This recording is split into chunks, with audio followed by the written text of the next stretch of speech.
let's get back to you. How do you define success as an entrepreneur? I think that has everything to do with why you went into business in the first place. Okay. And in myself, I'm going back to Southern University, and I meet Morgan Watson, and he gave me a chance to work in his firm while I was going through college. And one day we were just out and about, and I said, Mr. Watson, and you may not remember this. I know, Ebony, you're too young to remember this. Oh, don't say that. But back, when I say the year, she's going to agree. Back in the 70s, Yep. okay? Oh, wow. Back in the 70s, if you were in college and in the late 70s, you were graduating with an engineering degree and you're an African-American, you had offers like left and right. I mean, I had 7 offers coming out of college. Now, 2 years later, that completely changed. Wow. I looked at Mr. Watson and said, Mr. Watson, students got all kind of offers being engineer. You've been engineering for years. What made you want to start your own firm rather than, take these opportunities out here? And he said, son, let me tell you something. I'd rather own my own Volkswagen than chauffeur somebody else's limousine. And he said, the real opportunity out here is for you to get out here and do something in business for yourself. All right, boom, stuck in my head. He told me what I needed to do. So my intentionality was to not only go into business, but I wanted to create job opportunities for African Americans as well.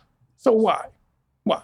Because of our, first of all, underrepresentation in the market, underrepresentation in the industry. And I'm not talking about just what local market, I'm talking about the industry in general.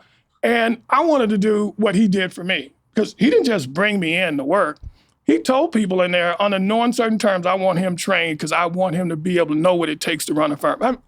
I learned that 2 or 3 months later when his supervisors told me, Mr. Watson said, we got to make sure you're trained.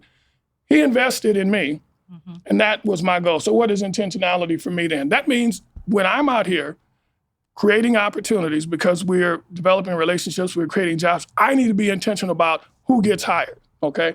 And I have to give opportunities for African-American engineers, technicians, whatever, to get a chance, because if I give them an opportunity to grow, maybe they can do for me what I did for Mr. Watson, go out, create other opportunities and hire more people. Excellent. Why is that important? Intentionality. Again, we've got to create, we're dealing with a community that's underserved, that is not getting the opportunities it should get, that is not being able to break into the market. So if folks like me are out here, I've got to create an opportunity to get them into the market. Now, when they get into the market, we get together, we work, we put together a firm, we have an impact, we create a bigger opportunity, then we just spread it around. So when you talk about what does it mean to be successful, for me, that's success. Who did you hire? How did you invest in their career? How did we grow? That's success.